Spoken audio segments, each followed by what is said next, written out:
As a home minister আমি charge নেওয়ার পরে মাননীয় চিফ সেক্রেটারি, মাননীয় হোম সেক্রেটারির কাছে রিটিন চেয়েছিলাম যে কলকাতা পুলিশের আরজি করের ইনসিডেন্ট এবং তার পরের কিছু বিষয়গুলো নিয়ে কি তারা কিভাবে হ্যান্ডেল করেছেন। Under the leadership of the chief secretary along with home secretary, তারা একটা ফ্যাক্ট ফাইন্ডিং এর কাজ করেছেন গত কয়েকদিন ধরে। সেইটা দেখার পরে ইনিশিয়ালি আজকে আমরা একটা অ্যাডমিনিস্ট্রেটিভ অ্যাকশন নিলাম। এজ এ হোম মিনিস্টার আমি ডিক্লেয়ার করছি, সেটা হচ্ছে ওই সময় যে ইনসিডেন্ট ঘটেছিল তাকে মিসহ্যান্ডেলিং করা, প্রপারলি এফআইআর ইনভেস্টিগেশন ইনিশিয়ালি যে পার্টটা পুলিশের করা উচিত ছিল এজ এ ডিসিপ্লিন অর্গানাইজেশন, সেই বিষয়গুলো দেখা। আমরা কিন্তু মূল ইনভেস্টিগেশন পার্টে যাচ্ছি না, কারণ ওটা সিবিআই করছে এবং কোর্টে পেন্ডিং রয়েছে। আমরা শুধুমাত্র আমাদের সরকারের যে লোকরা ছিল, specially the senior police officers, দিদেন কলকাতা পুলিশের যারা ছিলেন সিপি এবং ইনক্লুডিং অল, এবং সবচেয়ে বড় অভিযোগ যেটা ইনিশিয়ালি আমাদের কাছে থ্রু মিডিয়া অনেকবারই এসেছে ভিকটিমের মাদারের পক্ষ থেকে, যে দুজন police officer on behalf of the state government টাকা দিতে চেয়েছিলেন। এটা তদন্ত করতে হবে যে অ্যালিগেশন কতটা, কিন্তু ইনিশিয়ালি আমরা মনে করি এই তদন্তগুলো করতে গেলে যাদের বিরুদ্ধে অভিযোগ পুলিশ আধিকারিক, তাদেরকে সাসপেনশনে রেখে তদন্ত করা উচিত, নইলে তদন্ত কখনো ট্রান্সপারেন্ট হতে পারে না। আমরা কিন্তু আবারও বলি, সিবিআই পার্টটা আমরা ঢুকছি না।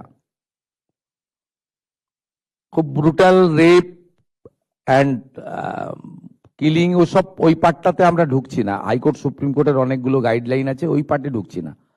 আমরা শুধু সিচুয়েশনটাকে মিসহ্যান্ডেলিং করা, offer financial one type of bribe on behalf of the, কার পক্ষে নিয়েছেন ওনারা, যখন ইন্টারনাল ফ্যাক্ট ফাইন্ডিং হবে, ডিপার্টমেন্টাল ইনকোয়ারি হবে, তখন ওনাদের যাদের বিরুদ্ধে আমরা আজকে অ্যাকশন নিচ্ছি তার বক্তব্য নেব, এবং ভিকটিম ফ্যামিলি যদি চান তাদের বাড়িতে গিয়েও আমাদের অফিসাররা নিয়ে আসবে, এবং তার পারিপার্শ্বিক যা আছে, phone call record, WhatsApp chart, এগুলো আমরা পরে পরে বের করব। তখনকার যারা অফিসাররা ছিলেন তাদের সঙ্গে কাদের কাদের কথা হয়েছে,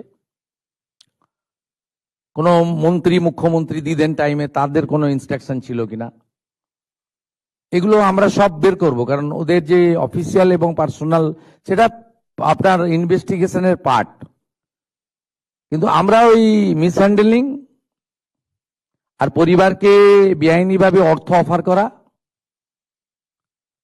আর একজন ডিসি তার প্রেস কনফারেন্সের অ্যাটিটিউড এবং language in front of media, এটা আমাদের রাজ্যের ক্ষেত্রে খুব একটা সুখকর ছিল না। এই সব কিছু দেখে, কারণ ইটস এ ডিসিপ্লিন ডিপার্টমেন্ট, উনি spokesperson of the Kolkata police ছিলেন না অফিসিয়ালি, আমরা এখান থেকে তথ্য নিয়েছি। উনি spokesperson of the secretariat, PD, police ডিপার্টমেন্টের স্পোক্সপারসন বা হোম ডিপার্টমেন্টের স্পোক্সপারসন ছিলেন না।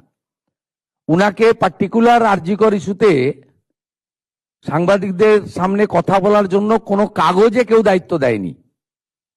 কেউ ভার্বেলি দিয়ে থাকতে পারে, সেটা কল রেকর্ডে বোঝা যাবে, কিন্তু উনার যে বক্তব্যের থ্রোয়িং, এটা নারী সমাজ, মাতৃশক্তি, আমরা সবাই তো ভারত পিতা বলি না, ভারত মাতা বলি, এবং অভয়া ইনসিডেন্ট আমাদেরকে নাড়িয়ে দিয়েছে গোটা পৃথিবীতে।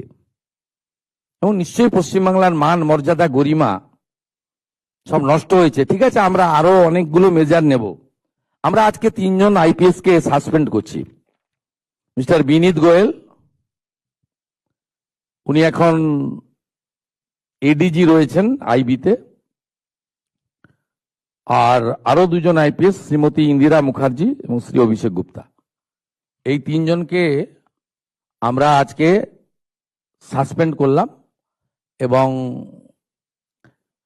এইচএস এর গাইডেন্সে, সিএস এর গাইডেন্সে HS as per the rules যা আছে ক্যাডার রুল, সেটা মেনে ডিপার্টমেন্টাল ইনকোয়ারি এবং প্রসিডিংস স্টার্ট করবেন এবং within stipulated time to time সেই রিপোর্ট আসবে।